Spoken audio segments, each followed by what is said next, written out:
upu ma le fionga le tua e whai matomua o le whawhelo inga mo i tātou. Le ngata na whawhelo i tua i le mamalu lasi lasi whamata i fia o tātou ngā ruenga wao. Ai maisi o le whawhelo inga o le sāpati o le tua.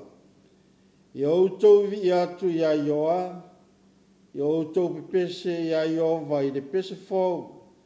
Pepese i rona vi inga i le whaapotu putonga, a ona tangata mio tua. O upuia le fionga le tua, ua whai ma uputomua mo i tātou, i nei a fiafi. Na ou whaafeilo i atua i lea. I lau susunga i le taitai au ao le ngā luenga. Sunga i a pasta, wili papu ma le wharitua ma le nofo alo. Whaafelu e tu fōi i lana uauna. Sunga i a pasta, i a feta pari tele ma le wharitua ma le nofo alo. Whaafelu e tu fōi i lana uauna. Sunga le teu o loa le tātou ngā luenga. Pasa ata au tu alangi ma le wharitua ma le nofo alo. I le suafa malo Yesu Keriso, o te whaatalo whaatuai, ma ou whaafelo i atuai, ma lo tau, ma lo au nei le atua manana ngā ruenga. Whaafelo i atu, tai mata ngā ruenga au au, i le lalolangi atoa. Whaafelo i atu fo i maunga mawalurunga, ai maise maunga iti o le tātou ngā ruenga, whaafelo i atu ma whaatalo whaatu. Whaatalo whaatu nisi, ua mawhai o na lātou whaafonga mai. I le nei ala leo po leo penga ta whailangi, ua whaapeo na tātou maua, o tātou whesira whai ai, i pu eo manu ai leo pu eo malanga. Whaafelo i atu lea ma whaaftai i lea lofa ma le anga le leo le tua, o lea ua mawhai ai o na whaataunuina o nei sauninga, wa ana se anoa ma le atua, e le mawhai o na tātou whaataunuina o polo kalame, i nei upenga ta whailangi, ma le nei ala leo o tātou whangaina, o tātou whesila whai ai. Ia le atua, tātou le whesila whai mala, a o tātou whesila whai le manuia, le whaatasi mai, o le tātou ta maha o le langi. Nei la fiafi, o le ata talaina le nei sauninga i lona vi inga, ua sau nia le au vaipesi.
my Savior, I come to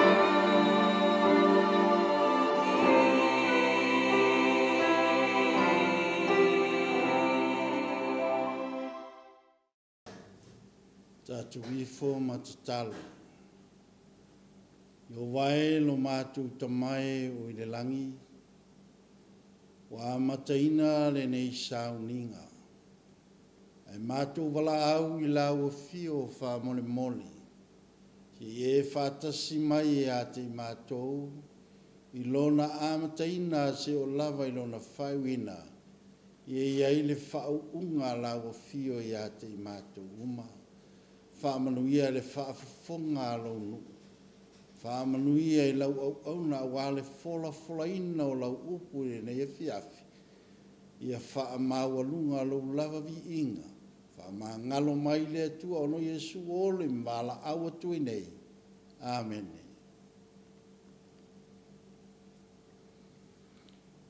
Ole mau au tū.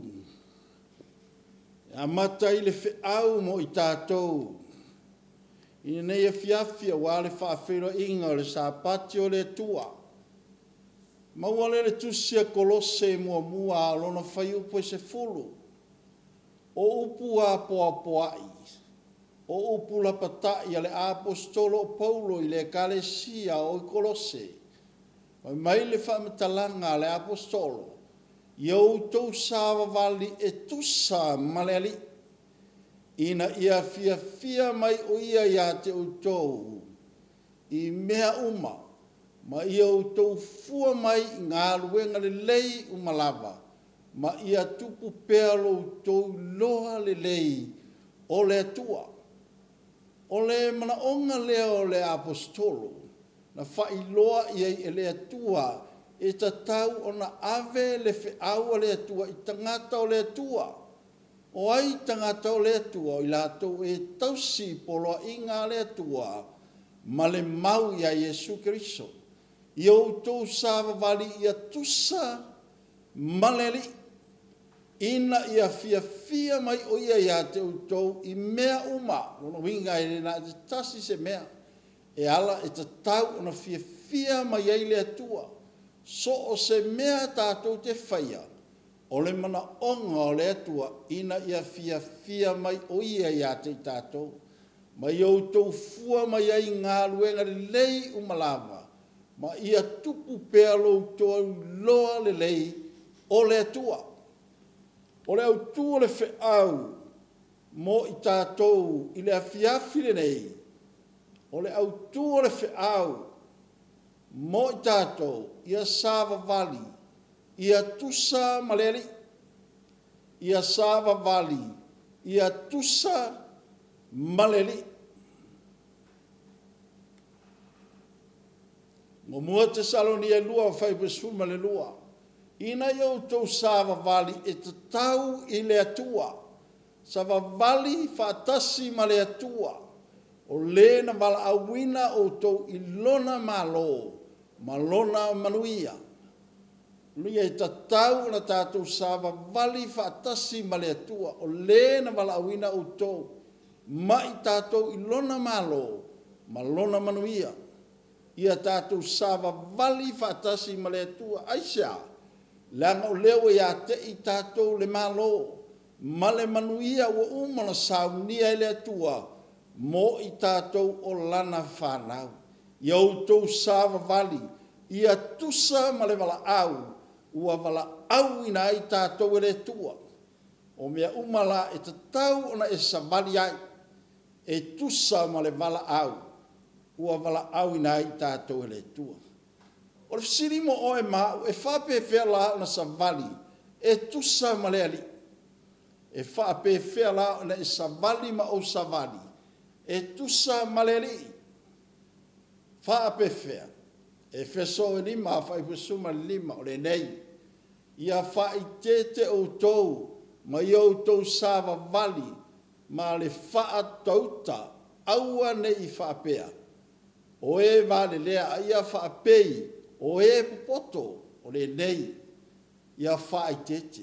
o le mana onga ho le tua, na whai la apostolo Paulo, whai loa i le no, i outou whai tete, o outou ina i outou sava vali, ma le wha au tauta.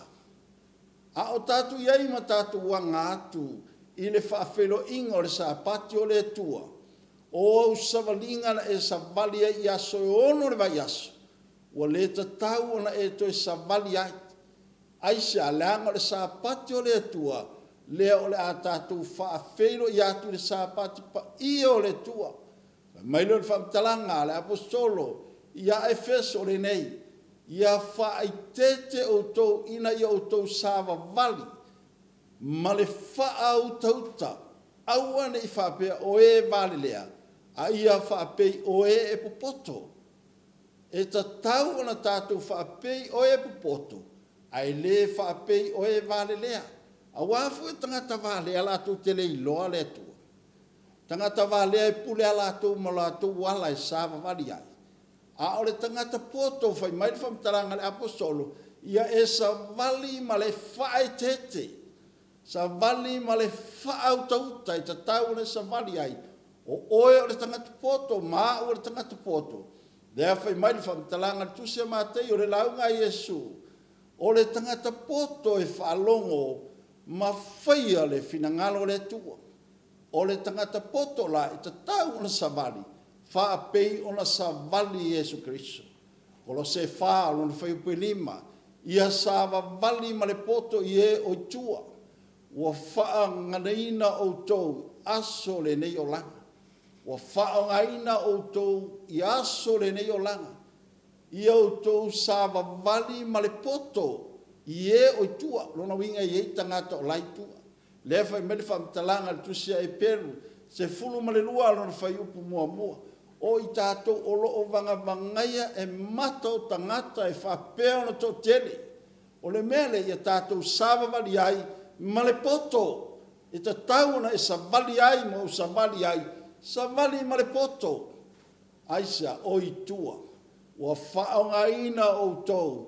O aso o to toio le nei o langa. Whaonga. Aso lo soifua ma lo wola. A e soifua ai. Ma lowi loa.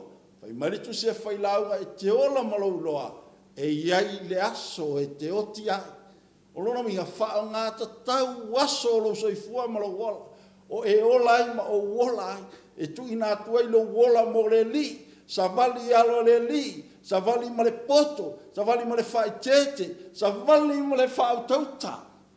I ala o le tua, mo te salo ni e whaasu malua, ina ui tau sava vali, ma le matango fie i e o i tua, ma ia le mativa i se mea tasi. O le tangata la e sava vali whaatasi ma le tua, ma le matango fie. Le hale me ta o le matango fie, a mi o le leit. Whialo i mai, e i loa i lau tau tala, ma lau ngangana, e i loa i lau savali, e i loa i au me fai, savali ma le matango fie o i e o i tua, ma ia le mativa i se mea tasi. So se tangata e sava vali ma le mata ko fie i lumo le tua e le mativa lona o langa i se me tas e le ola fia ai e le ola mativa tangata e sava vali ma le mata ko fie i lumo le tua e fese fa alona fai upu e lua se i o le tolu ma le loto maula lo lava ma le anga malu male ono sai yo to fa prepare le tasi male alofa male loto maulalo lava le tangata e sava vali fa tasi male tua e loto maulalo pe mai fa talanga Yesu le tu se Mateo 5 alno fa un po lua amu ia e loto maulalo awa e ola to le malo le langi. So se tangata e mau lalo no na loto, e mau ti noa, e iei le langi ma le ola e whaava wafu. Ma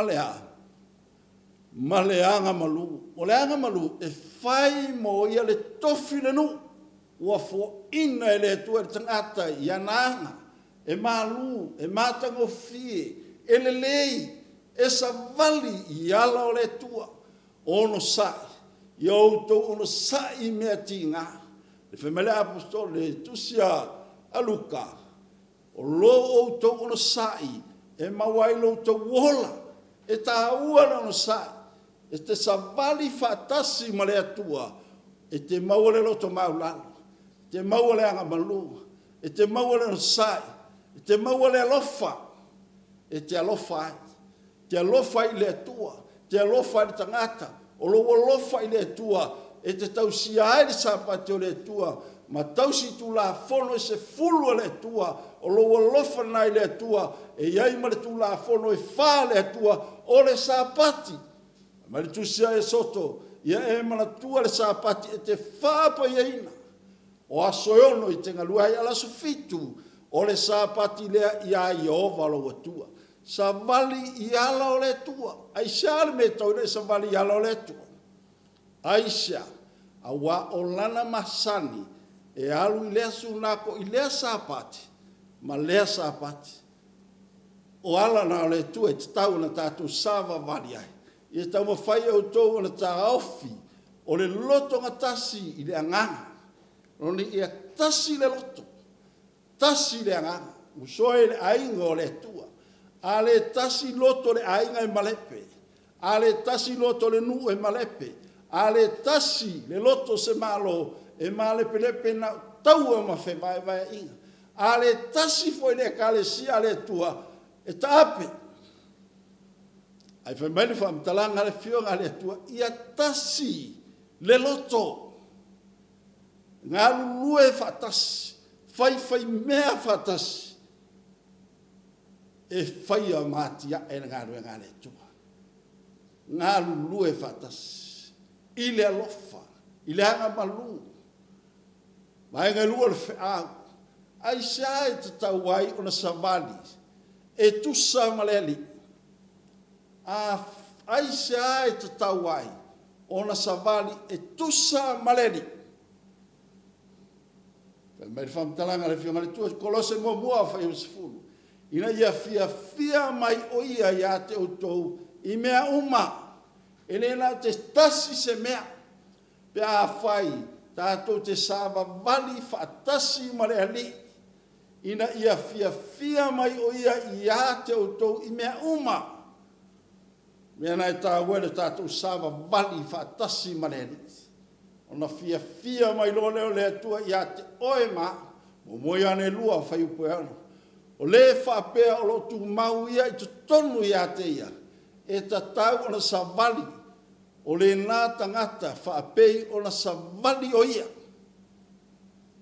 Mai whamtalanga. Ale tusia kolose. Tusia ione lua whai pueona. O le whapea o lo tu mau ia i tu tonu ia te ia. Le tangata o lai tu mau Iesu i tu tonu lono loto.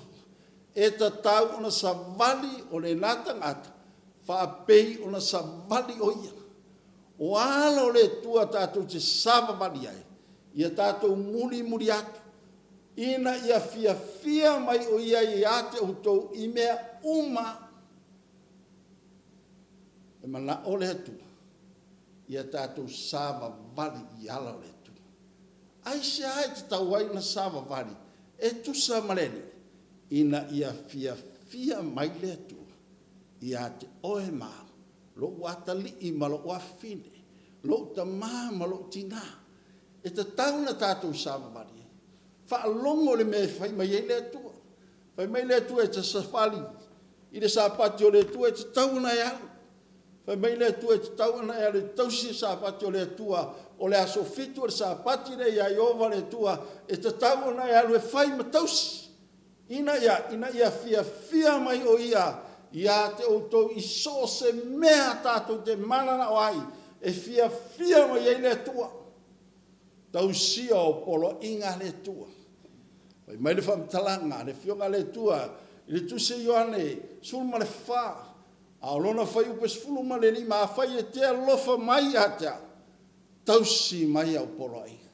O nā lea, fia mai ei leo le tua ia te i tātou. Sa vali I ala o le atua, e tusa maleri, tonu ia te ia, e ta tau o na savali o le latangata, whapei o na savali o ia.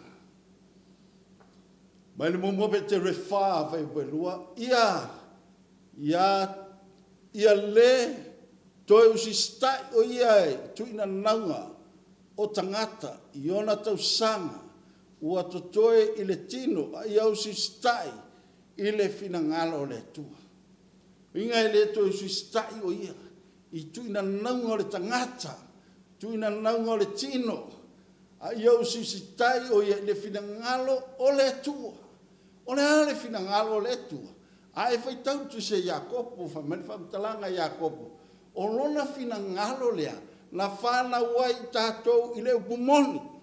O le ale upumoni, o le tūla fono o le tua o le upumoni. O le fionga pa ia o le tua o le upumoni. O Iesu o le tua o ia o le upumoni. O le mele na whana wai tātou.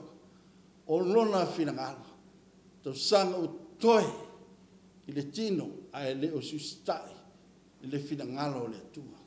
E ta tau ona tātou usistai, e whaia le finangalo le tua.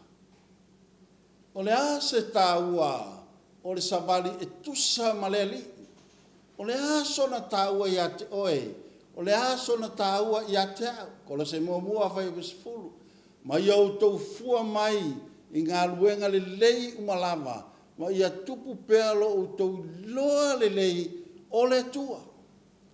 Ia fua mai, o le mana onga na o le whiau mo oe mau, i le afiafine nei awale whaafeilo i atu ni sa pati o le tua, ia fua mai ni fua le lei umalama.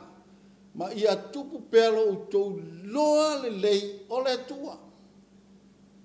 Ia i loa le lei. O lou i loa le lei lao le tua. E te whaia i le finangalo le tua, ma e sa vali i ala o le tua. E tusa maleli. Mai lele Ioanes 15, alona fai upu mua, sul male ono. Ia o tau wo, ma ia o tau fua mai ni fua, ma ia tu mau o tau fua. Ina ia, fo ina atuai ia te o tau ele tama mea umalama. Tau te ole atuai ia te ia lo ingoa. Fua mai ni fua lelei. Mea umalama tau te ole atuai, i le atua lava lo tau tama, e ole atuai i ate ia, i lo ingoa. So se mea e te ole ai, e te ole i le atua. So se mea. Ma ia o tau fua mai, ni fua, ma ia tu mau o tau fua. Lona winga, e ta tau ona tu mau. Fua, o afua, fua le lei. Fua e ta tau ona e savali ai no mole tua. Vai atu dato le baptisonga. O le fua lea. Fua mai le au apostolo. O mai o to wo. Ta lai ni finangalo le tua. Ma ia fua mai. Ma ia o to baptiso atu so aforta ma. Ma le alo, ma le angaha pa ia. Fua le lei. E per su tolu fai per su malua. Ia. Fa ato toina o to e ia. I ngā luenga lelei umalama, ina i o tau whaia lona finangalo. Ia whaato toheina o tau e ia i ngā luenga lelei umalama, ina i o tau whaia lona finangalo. O le finangalo le tua na whana wai tātou i le upumoni. O le ale upumoni, o le afionga le tua, o le upumoni lea, leo e sapi ai ma o sapi ai, o ai fariseu mai sao i maumarie, i le alofa ma le anga le leo le tua, i le nuu po le malo o ma saunia e le tua, ma le manuia, o lo fatari tali ma ilo tatua li, o Iesu Keriso, i le nā malo o ia i le manuia, wa uma o na fola ina e le atua mo i tātou. Ia sava vali, ia tusa maleli. Ia tātou sava vali, ia tusa maleli. E ta tau o na tātou sava vali, ia tusa maleli. Sale me tātou te sava vali. Ina ia tātou whaalongo, se i whaamanuia mai le atua. a ia tātou sāwa vali I ala o le tua. Le nu ue le tua ma le whanau o le tua. O whaafofonga mai le neia fiafi. A walo saunu ni atu mo le whaafelo inga o le sāpati o le tua. E ta tau ona e savali. Ma o savali I ala o le tua. O le masani e Yesu e alu le sunako. I lea sapati, ma lea sapati. O lona fina ngalo lea. O ala I o lea tua. E ta tau ona e savali ai. E sāna me tau e neu sta I lea tua. Ia Yesu. A wafo. O le alo le tua. Na whaatau tauina I lunga o le la au. I kale vario. Whaasa tauro ina ai. Tu ia I ona lima I whao. O ona a ao I whao. O ona ao ona pale le pale tui tui. O ona I tu ona tu ia le tau. Ona o le alofa I a te oe maa. Ua na o Yesu. Le tali o mea umalawa. Tātou te mana na wai. Mai li whamtalanga. Ale ngaruenga I whawha I upo si fuma le lua. Wa o le lava se tasi ngoe la le lai whai na whalai nei tātou. Wa na o Yesu e whaola I nei tātou. Sāwa vali I ala o le tua. I le suafa manu malo Yesu Kristo. O te whafta iai I le tua I lo nā lofa ma lo nā ngarere. Ona o le whiau o e mā ia whaamanu ia le tua I le whaafelo ingo le sāpati o le tua. Yo au e lo mātou tamai o I le langi ia talo whaaftai I lau fio ia la nenei whiau e au maia ia te mātou ina ia mawhai o na mātou sāwa vali I o wala o e whaasino mai I ala le lei e te tau mātou sāwa vali ai ina iau mātou mauai. Le mālo o umana e tā pena ina ma saunia. Le mālo o lo iai le manuia o lo whātari tali atu iai. I le aso e te whio mai ai. Le li ie whamangalo I lo kukone. Vai vai ma le whātau wā. Se mea o whale tonu ai le whamatalaina o la ua whio ngapa ia. Whamangalo whaamanuia le whaafonga alonu. Whaamanuia le ie whaamole mole. I nei sāpati o mātou mō sāpati ma le manuia. A mata le manuia. Whaiu le manuia. O Yesu Kristo lo mātou li whaola uole ma la awa tui nei. Amen.